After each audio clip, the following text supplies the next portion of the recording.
தமிழகத்தில் பிறந்து பாலிவுட்டையே தங்களது அபார நடிப்பாற்றலால் கலக்கி இந்தி சினிமாவின் அத்தனை சூப்பர் ஸ்டார்களுடனும் நடித்து புகழ் பெற்றவர்கள் 3 பெண்கள். அவர்கள் ரேகா ஸ்ரீதேவி மற்றும் ஹேமமாலினி. ரேகா ஸ்ரீதேவியை பற்றி அறிமுகமே தேவையில்லை. ஆனாலும் ஸ்ரீதேவியை போன்றே தன்னுடைய அபார நடிப்பாற்றலாலும் அழகாலும் இந்தி சினிமாவின் கனவு கன்னியாக இருந்தவங்க ஹேமமாலினி.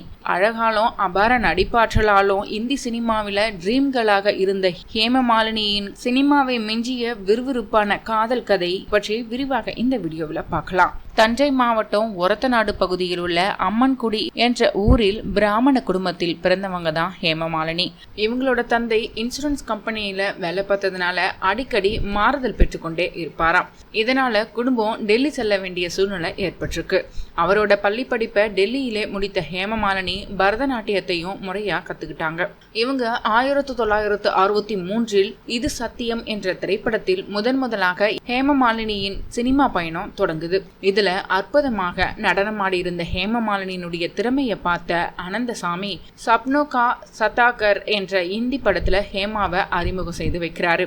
இந்த படத்தின் கதாநாயகன் ராஜ் கபூர். ஆனா முதல் படம் எதிர்பார்த்த அளவுக்கு வெற்றியை தரல அப்படின்னாலும் ஹேமமாலினியின் அழகான தோற்றமும் நடிப்பும் ரசிகர்களை கவர்ந்தெடுத்தது. அதற்கு பிறகு தேவ் ஆனந்துடன் ஜானி மேரா நாம் என்ற திரைப்படத்துல நடிச்சாங்க. இந்த படம் ஹேமமாலினியினுடைய திரை வாழ்க்கைக்கு திருப்பு முனையை கொடுத்தது. 2வது படத்திலேயே ரசிகர்களின் கனவு கன்னியாக மாறினாங்க.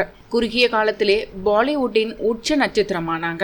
அதற்கு பிறகு ஹேமமாலினி மீண்டும் தேவ் ஆனந்தோட இணைந்து தேரா மேரா சப்னே என்ற இந்தி திரைப்படத்துல நடிக்கிறாங்க. பிறகு தர்மேந்திரா மற்றும் சஞ்சீவ் குமாரோட ஹேமமாலினி இரட்டை வேடத்துல நடித்து வெளிவந்த சீதா ஹோர் கீதா என்ற திரைப்படம் மிகப்பெரிய வெற்றியை பெற்றது.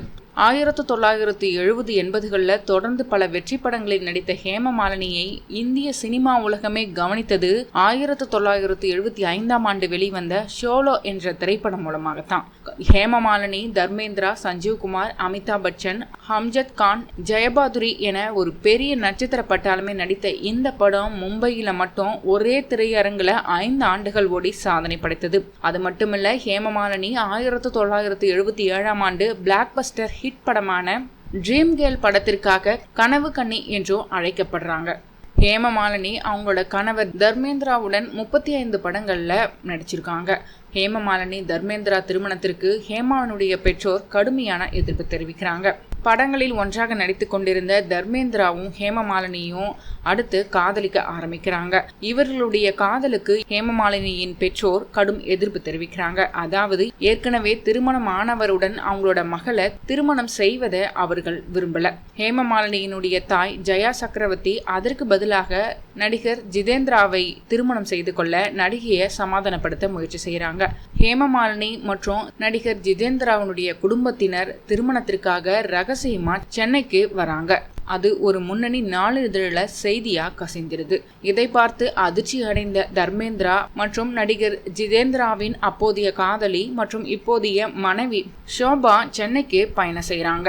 தர்மேந்திராவை அவரது வீட்டு வாசல்ல பார்த்ததும் ஹேமமாலினியினுடைய தந்தை சக்கரவர்த்தி தர்மேந்திராவிடம் பல முறை கோவப்பட்டு கத்துறாரு. என்னுடைய மகளின் வாழ்க்கையிலிருந்து நீ வெளியே போ, நீ என்னோட மகளை திருமணம் செஞ்சுக்க முடியாது, ஏன்னா நீ ஏற்கனவே திருமணமானவர் அப்படின்னு சொல்லி பயங்கரமா கோவப்படுறாரு. சில மணி நேரங்களுக்கு பிறகு ஹேமமாலினி அவங்களோட அறையை விட்டு வெளியே வந்து 2 குடும்பத்தினரும் தனக்கு சிறிது நேரம் கொடுக்குமாறு கேட்டுக்கிறாங்க. ஆனா ஜிதேந்திராவின் குடும்பத்தினருக்கு ஏற்பட்ட இந்த அவமானத்தால திருமண இடத்தை விட்டே வெளியேறாங்க. இருந்தாலும் பெற்றோரின் விருப்பத்திற்கு எதிராகவே ஹேமமாலினி 1980ஆம் ஆண்டு தர்மேந்திராவை திருமணம் செஞ்சுக்கிறாங்க. இதற்கிடையில ஜிதேந்திரா அக்டோபர் 18, 1974 அவருடைய காதலியான ஷோபாவை திருமணம் செஞ்சுக்கிறாரு. அவர்களுக்கு 2 குழந்தைகள். தயாரிப்பாளர் ஹேக்தா கபூர் மற்றும் நடிகர் துஷா கபூர். ஹேமமாலினியை திருமணம் செய்து கொண்ட போது தர்மேந்திராவுக்கு ஏற்கனவே திருமணமாகி 4 குழந்தைகள் இருந்தாங்க.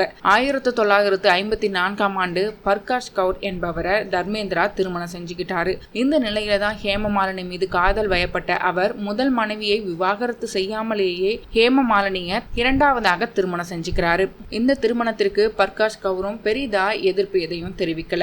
அதே போல் தர்மேந்திராவுக்கும் முதல் மனைவியை மனைவியையும் குழந்தைகளையும் விட்டு பிரிய மனமில்லை. இதனால முதல் மனைவி அவங்களோட குழந்தைகள் சன்னி தியோல், பாபி தியோல், விஜேதா, அஜிதா ஆகியோருடன் ஹேமமாலினி உடனும் ஒரே வீட்டில் வசிச்சுட்டு வராங்க. இதனைத் தொடர்ந்து 1981ஆம் ஆண்டு இஷாவும் 1985ஆம் ஆண்டு அஹானாவும் ஹேமமாலினிக்கு பிறந்தாங்க.